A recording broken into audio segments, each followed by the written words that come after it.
আজ সোমবারের দিনে বাড়াতে চুপি চুপি এই ইস্তিগফারটি ৪১ বার পড়ুন। পাহাড় পরিমাণ গুনাহ মাফ হবে।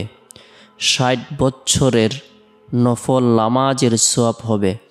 গায়েবে রিজিক আসবে, ভাগ্য খুলে যাবে, দোয়া কবুল হবে।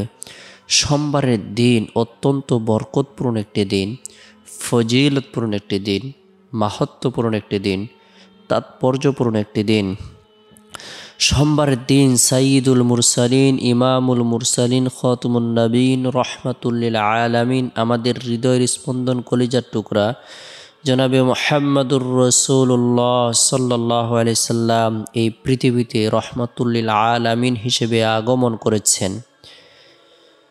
সোমবারের দিনটি আল্লাহ তাআলার কাছে অনেক পছন্দনীয় একটি দিন। এই দিন আল্লাহ তাআলা ঈমানদারদের জন্য, মুমিন মুসলমানদের জন্য বিশেষ নিয়ামত প্রদান করে থাকেন। সোমবারের দিন আসমানের সকল দরজা উন্মুক্ত করে দেওয়া হয়। সারা পৃথিবীর সমস্ত মানুষের আমলসমূহের রিপোর্ট পেশ করা হয়ে থাকে। সোমবারের দিনটিকে স্বয়ং নবী করিম সাল্লাল্লাহু আলাইহি সাল্লাম গুরুত্ব দিতেন।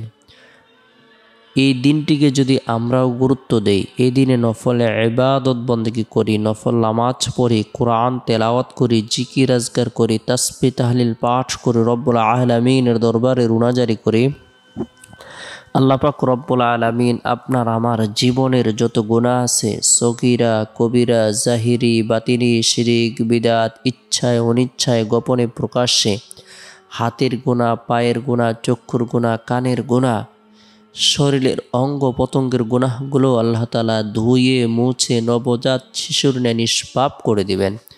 আল্লাহ তাআলা ভাগ্যকে পরিবর্তন করে দিবেন, দোয়াকে কবুল করবেন, আশা আকাঙ্ক্ষাকে পূরণ করে দিবেন। এই দিনে ফজরের নামাজ সম্পূর্ণ করার পর আল্লাহ পাক রব্বুল আলামিনের পবিত্রতা বর্ণনা করব, আল্লাহর প্রশংসা বর্ণনা করব, আল্লাহর একাত্মবাদকে স্বীকার করব, আল্লাহ তাআলার বরত্বকে স্বীকার করব, অর্থাৎ তাসবিহ তাহলিল তাকবীর পাঠ করব, আল্লাহ পাক রব্বুল আলামিনের জিকির আজকার করব। জিকিরের মাধ্যমে আল্লাহ তাআলা অন্তরকে আলোকিত করে দিবেন।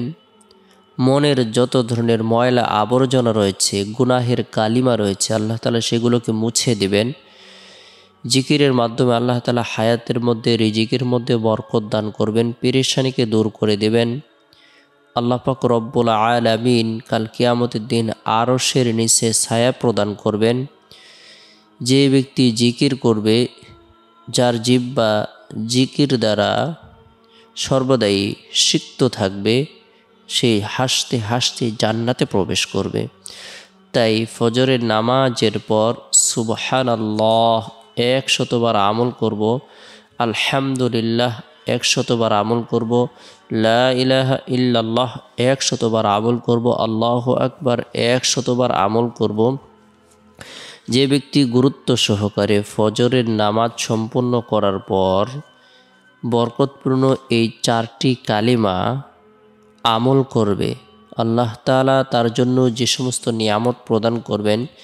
যে ব্যক্তি সুবহানাল্লাহ ১০০ বার আমল করবে, আল্লাহ তাআলা তাকে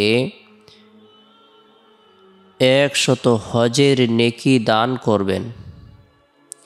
যে ব্যক্তি আলহামদুলিল্লাহ ১০০ বার পড়বে, আল্লাহ পাক রব্বুল আলামিন তার জন্য যে নিয়ামতটি প্রদান করবেন, ১০০ ঘোড়া জেহাদের জন্য দান করলে যে পরিমাণ নেকি হবে, সেই পরিমাণ নেকি প্রদান করবেন। লা ইলাহা ইল্লাল্লাহ কোনো ব্যক্তি যদি ১০০ বার আমল করে, আল্লাহ তাআলা তাকে ১০০ গোলাম আজাদের নেকি প্রদান করবেন। আল্লাহু আকবার কোনো ব্যক্তি যদি ১০০ বার আমল করে, আল্লাহ তাআলা কাল কিয়ামতের দিন এত বেশি নেকি প্রদান করবেন, সে সবচেয়ে বেশি নেকি নিয়ে আল্লাহ তাআলার দরবারে উপস্থিত হবে। এই তাসবিহ তাহলিল তাকবীর পাঠ করব, আল্লাহ তাআলাকে স্বীকার করব, আল্লাহর বরত্বকে স্বীকার করব। আল্লাহ তাআলা আপনার আমার জীবনের সকল পেরেশানিকে দূর করে দিবেন। এরপরে সোমবারের দিন জোহরের নামাজ সম্পূর্ণ করার পর নিরিবিলি এক পরিবেশের মধ্যে বসে গুনাহ মাফের উদ্দেশ্যে তওবার নিয়তে বরকতপূর্ণ এই ইস্তিগফারটি চুপি চুপি ৪১ বার আমল করব। আস্তাগফিরুল্লাহাল্লাযী লা ইলাহা ইল্লা হুয়াল হাইয়ুল কাইয়্যুম ওয়া আতুবু ইলাইহি।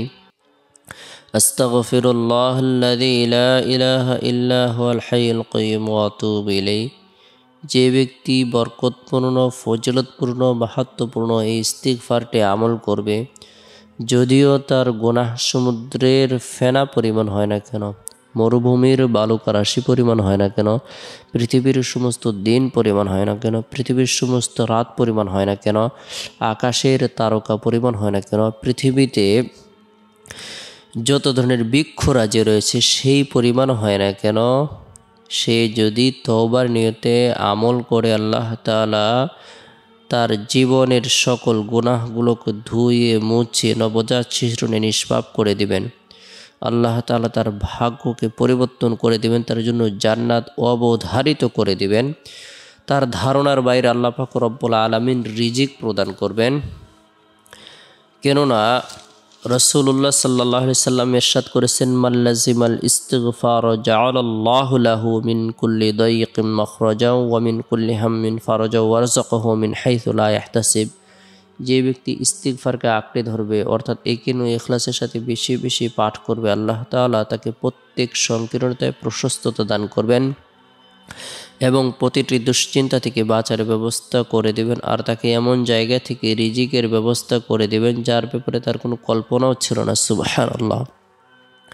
আল্লাহ তাআলা এত বেশি রিজিক প্রদান করবেন। তাই আমরা গুরুত্ব সহকারে ইস্তিগফারের আমল করব 41 বার। এরপর রব্বুল আলামিনের দরবারে নিজের জন্য, পরিবার পরিজনদের জন্য, আত্মীয় স্বজনদের জন্য রুনাজারি করব, দোয়া করব আল্লাহ তাআলা আমাদের সকলকে মাফ করে দিবেন।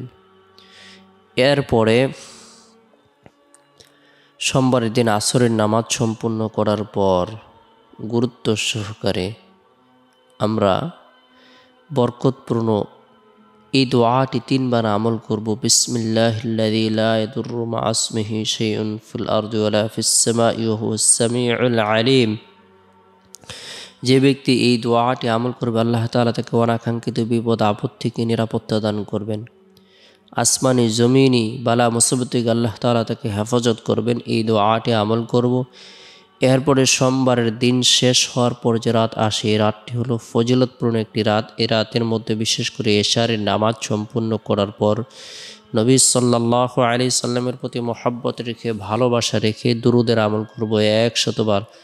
আল্লাহুম্মা সাল্লি আলা মুহাম্মাদিন আবদিকা ওয়া রাসূলিক ওয়া সাল্লি আলাল মুমিনিনা ওয়াল মুমিনাত ওয়াল মুসলিমিনা ওয়াল মুসলিমাত। কোনো ব্যক্তি যদি বিশ্বাসের সাথে একিন রেখে নিয়মিতভাবে এই দুরুদের আমল করে, সে নবী সাল্লাল্লাহু আলাইহি সাল্লামকে স্বপ্নে যোগে দেখতে পারবে